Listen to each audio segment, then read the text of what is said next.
안녕하세요. 이번 시간은 수학입니다. 교과서 연필을 준비하고 시청해주세요.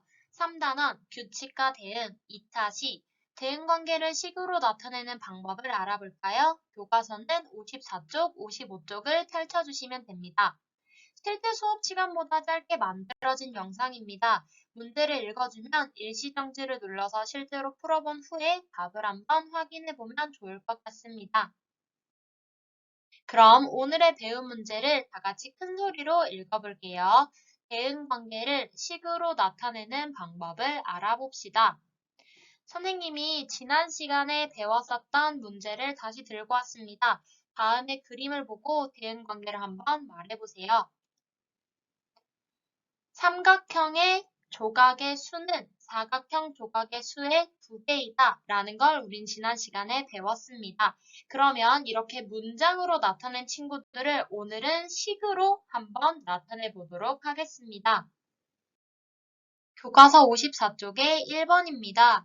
연수는 드론을 조립하는 체험활동을 하려고 재료를 준비했습니다.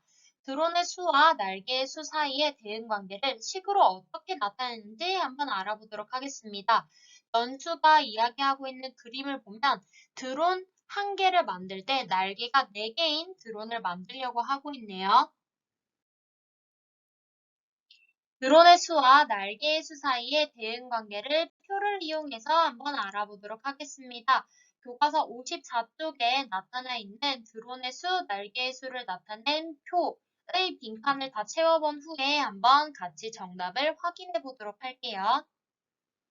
다 채워보았나요? 그러면 하나씩 확인해 보도록 하겠습니다. 드론의 수가 1대일 때는 날개가 4개가 필요합니다. 그럼 드론이 2대일 땐 날개가 8개, 드론이 5대일 때는 날개가 20개, 드론이 10대일 때는 날개가 40개가 필요합니다. 이번엔 거꾸로 가고 있어요.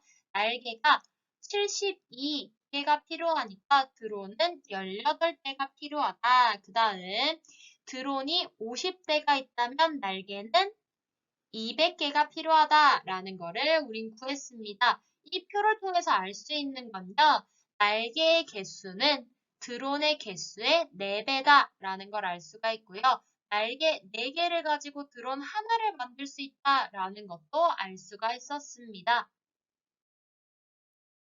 그럼 드론의 수와 날개의 수 사이의 대응 관계를 식으로 한번 나타내 볼게요. 알맞은 카드를 골라서 한번 나열해 보도록 하겠습니다. 드론의 수 곱하기 4는 날개의 수다. 혹은 날개의 수 나누기 4는 드론의 수다 라고 나타낼 수 있는데 옆에 남자아이가 고민을 하고 있어요. 이렇게 식을 나타냈는데 더 간단하게 나타내는 방법은 없을까? 라고 고민을 하고 있습니다. 그럼 교과서 55쪽에 약속을 한번 확인해 보도록 할게요. 두 양 사이의 대응 관계를 식으로 간단하게 나타낼 때는 각 양을 동그라미, 네모, 세모, 별표 등과 같은 기호로 표현할 수 있습니다. 그러면 이 약속을 이용해서 다음의 문제를 해결해 보도록 하겠습니다. 그러면 한번 기호로 나타내 보도록 하겠습니다. 드론의 수를 동그라미, 날개의 수를 별이라고 할 때 두 양 사이의 대응 관계를 식으로 한번 나타내 보도록 할게요. 먼저 드론의 수 곱하기 4는 날개의 수다 라는 걸 나타내면 드론의 수는 동그라미였고요. 그 다음 곱하기 4는 그대로 같습니다. 는까지도 같이 표시를 할게요. 그 다음에 날개의 수는 아까 별로 나타내기로 했었으니까 드론의 수 곱하기 4는 날개의 수다 라는 문장을 동그라미 곱하기 4는 별이다 라고 나타낼 수 있습니다. 그러면 이번에는 날개의 수 나누기 4는 드론의 수다 라는 것도 한번 나타내 보도록 할게요.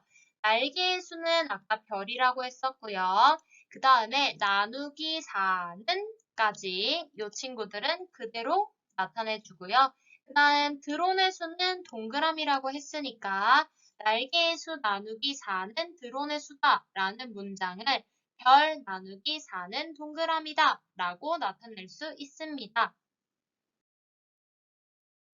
즉, 같은 두 양 사이의 관계인데 곱하기 4로도 나타낼 수 있었고요. 나누기 4로도 나타낼 수 있었네요. 그럼 결과적으로 두 양 사이의 대응 관계를 식으로 간단하게 나타낼 때는 첫 번째, 어떤 기호를 사용할지를 정하고요. 두 번째, 사칙연산, 덧셈, 뺄셈, 곱셈, 나눗셈 중에서 관계를 나타내기에 알맞은 연산기호를 골라서 표현하면 됩니다. 그럼 이번엔 2번 문제를 같이 한번 해결해 보도록 할게요. 연수가 만든 드론은요, 1초에 6m를 비행한다 라고 하네요. 이 드론의 비행 시간이랑 비행 거리 사이의 대응 관계를 식으로 나타내보고 식의 의미를 생각해 보라고 합니다. 그럼 드론이 비행하는 시간을 세모, 비행하는 거리를 네모라고 할 때 대응 관계를 식으로 나타내 보도록 할게요. 1초당 6m 간다 라는 정보를 아까 줬으니까 1초는 6m, 2초는 12m 이런 식으로 늘어나겠구나 라고 우리는 생각할 수 있습니다.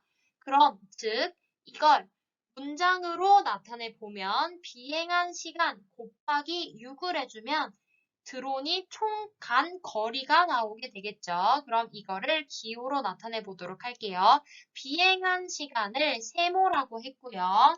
그 다음에 곱하기 6는까지는 그대로 내려오고 마지막 총 간 거리, 즉 비행한 총 거리는 네모라고 나타냈습니다. 그럼 두 양 사이의 대응 관계를 식으로 간단하게 나타내자면 세모 곱하기 6은 네모다 라고 할 수 있겠네요. 마지막 문제입니다. 위의 식에 대한 친구들의 생각이에요. 친구들의 생각이 옳은지 한번 판단해보고 그 이유를 말해보도록 하세요.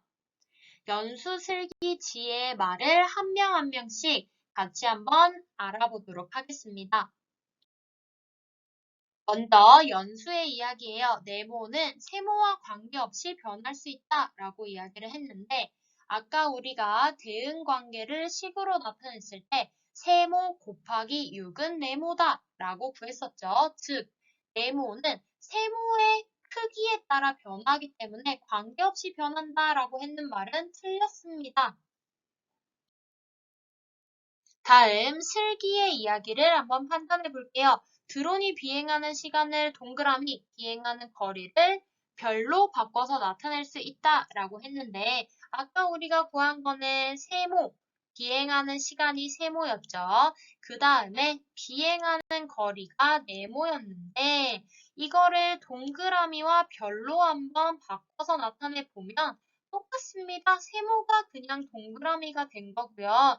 그 다음에 네모가 별이 되었어요. 즉, 어떤 기호를 사용하느냐가 중요한 건 아니고요. 이 기호가 담은 의미가 무엇이냐가 중요한 겁니다. 그렇기 때문에 슬기의 의견은 맞다라고 할 수가 있겠네요.